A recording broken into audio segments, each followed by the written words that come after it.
Hi everyone, I'm Marcus, a senior physiotherapist at Parkway East Hospital. So today I'll be sharing about some simple tips that we can do to actually help with the management of knee pain. So we'll be talking about some facts and fiction about knee pain, as well as trying to understand some common causes, as well as some early signs. So learning about some simple tips and exercises that we can do to help with our knee pain, and also, most importantly, trying to understand when we need to seek professional help. So why knee pain matters? So when we have knee pain, it definitely affects our ability to engage in our daily activities. With knee pain, we have challenges going about our simple activities, for example, like climbing up and down the stairs, and even being unable to sit long because of having this knee discomfort. So we cannot sit long to work on our desks. And also with all this knee discomfort, it will also end up affecting our mood as well as our day-to-day energy levels. So here are some statements about knee pain, and then we'll go through every of them one by one. So knee pain is part of the aging process. There is nothing I can do about it. So is this fact or fiction? So when we talk about this, I would say that it is more of a fiction, whereby knee pain, no doubt, is part of the aging process whereby our joints age, but there are definitely some things that we can do. For example, we can engage in some simple exercises to really strengthen the muscles in the area, as well as if there's some tightness in the muscles, we can definitely work on some flexibility exercises. And next statement we're looking at is rest, the best solution for knee pain. For this, I'll say yes and no. Definitely the initial stages when pain is at an elevated level, most of us will usually end up having a rest first. So if let's say after resting for about a couple of days and we find that the knee pain is indeed getting better, so it does not mean that we have to completely rest for the knee pain to resolve, but rather perhaps it's time for us to start doing some exercises to actually get the knee stronger and back to where they used to be. And so we look at the third statement, which talks about whether exercise will aggravate knee pain. So contrary to a popular belief, exercise is actually beneficial in the case of having knee pain. So when an individual has knee pain, definitely things that physios do is look at how some specific tailored exercises will actually help to bring down the pain and definitely restore your movement pattern step by step as the pain continues to improve. And lastly, one common thing that we look at is how body weight, whether it has a link to knee pain. So this statement looks at whether does weight loss reduce the load going through the knee joint. So I think a lot of research out there has shown that for individuals with excessive body weight, a 1 kg reduction in body weight actually leads to a 4 kg reduction in the weight through the joints. So definitely in such individuals, perhaps weight loss could be a consideration in terms of improving the knee pain.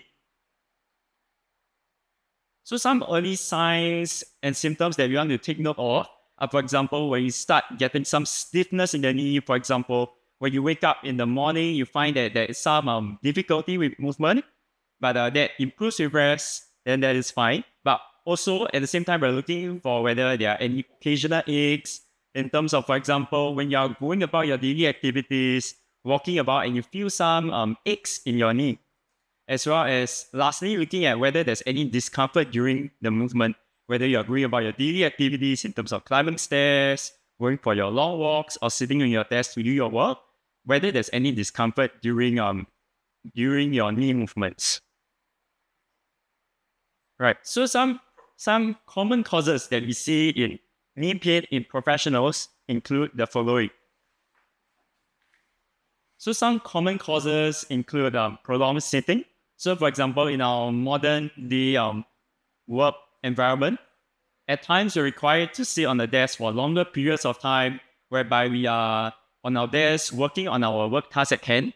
So occasionally, sometimes this prolonged sitting will actually lead to a reduce in terms of usual blood circulation in the knees.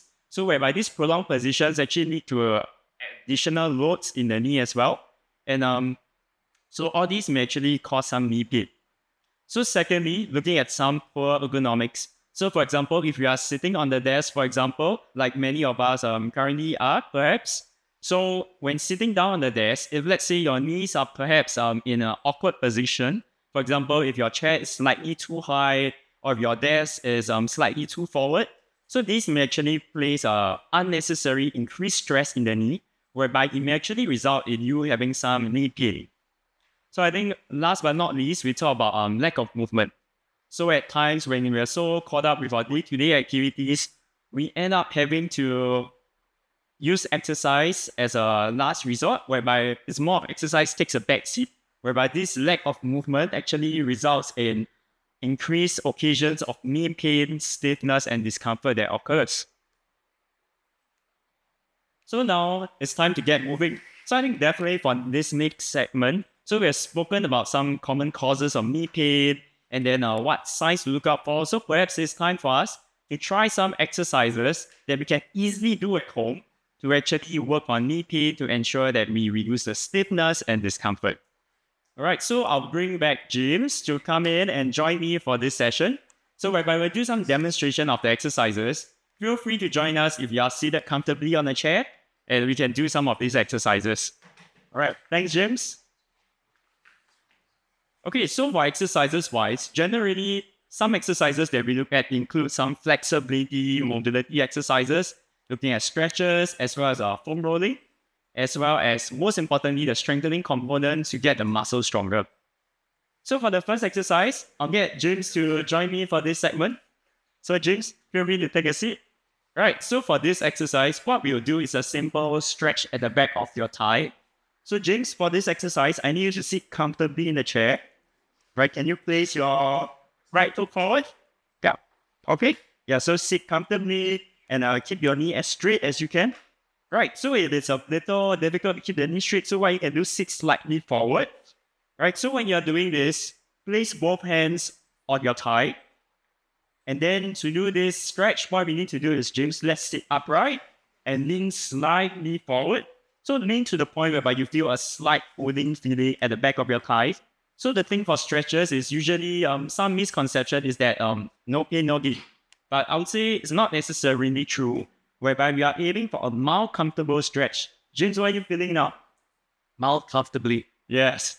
Yeah, so the idea is just a mild stretch. So whereby we want to stretch out the muscles, hold it there for about 30 seconds, and we'll do that for 2 times for effective stretch.